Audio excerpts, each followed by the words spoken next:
I was just talking to somebody this week who had noticed in a church in a land far away from here the icon of the saint venerated in that area. And it was, at first glance, a curious icon. It represented what seemed to be a saint on a surfboard.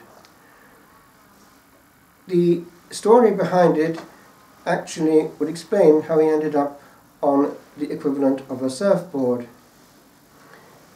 He was a man of value, but of deep prayer and coherence with regard to the life of grace that he was living. But the king wanted him on side, and at a certain point the king did promise that he would not do anything against the good man's wishes if he did come along with him to this island for a while. And at the beginning the king was faithful, and then, because this was one of the points the saint had made him follow under his direction, he broke his promise with regard to drink. And this was the beginning of his undoing. He started to lose control, and things were becoming immoral, and the saint couldn't take it anymore. Now, when the king knew that he had him on the island, he knew that he had him, as it were, a prisoner, and he could eventually do what he wanted. So the king thought he had him. Nothing of the sort. The saint said to the king, "I see that you are not coherent and you are not keeping your promise. I must be faithful to my conscience, and I will go from here." "Go from here, will you? From an island?" "Yes, I will." And with that he turned on his heel and went towards the sea, found a plank, stood in it, and on the plank was propelled to land, which was quite away from the island. It was a version of the gospel that we have just read. It happened in other lives too. We have it in the life of St. Benedict. He had two little people like yourselves, Maurus and Placid. And at one point, I think it was Placid who was in trouble, and Maurus went to the saint and said that he was drowning. So St. Benedict commanded him, under obedience, to go and rescue him. The young novice was completely obedient to the Holy Father, and off he went with himself and thought nothing of it. And he too conquered the waves and rescued his friend. And that is represented in icons ever since. So our God conquers the waves. We think that we can help ourselves by worrying. If we had a truly supernatural vision, we would believe in God and lay upon him the burden, and thereby free ourselves from unnecessary pain while we're here on earth.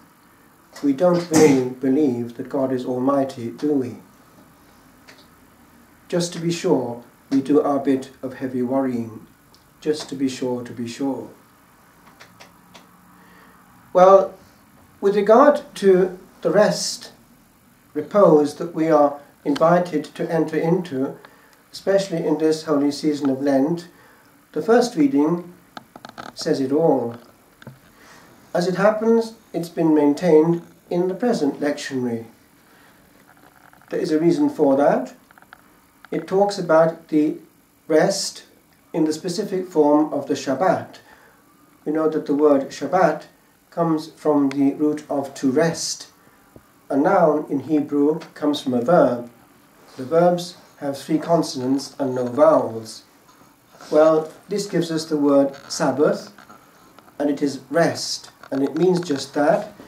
And in this first reading from Isaiah, we have the Lord indicating his desire with regard to delight in the Sabbath. Now, we forget that we are actually on this day in some way linked with the repose of the chosen people. If you go to the Holy Land, you will see how different the Sabbath is from any other day.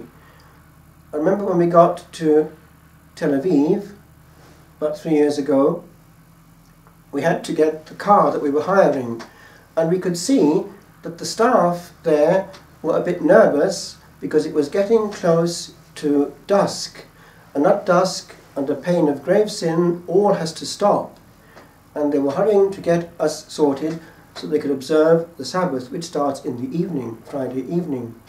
And they were at the end of getting us sorted, going away, and they were saying to themselves, to each other, Sabbath peace, Shabbat Shalom. And it was the beginning of 24 hours of total rest.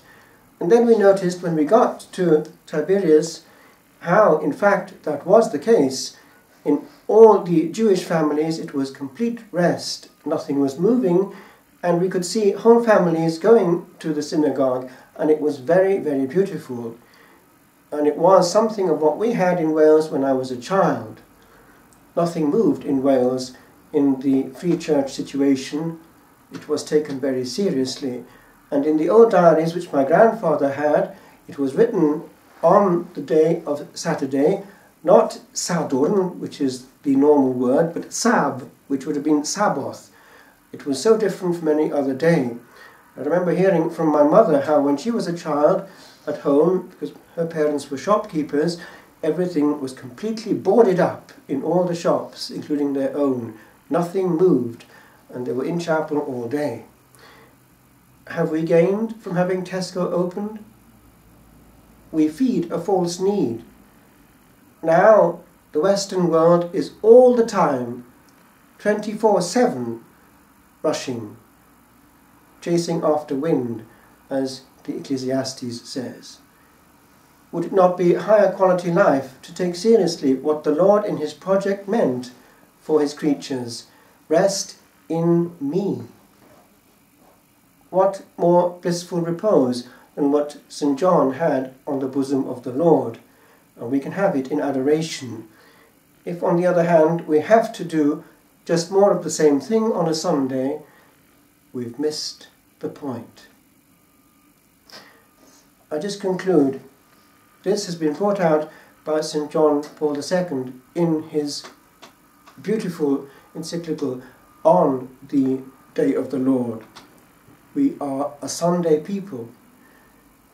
If we miss the bliss of resting in Jesus, we'll do many things, but we'll jump into the grave one day out of breath, wondering where all the time went.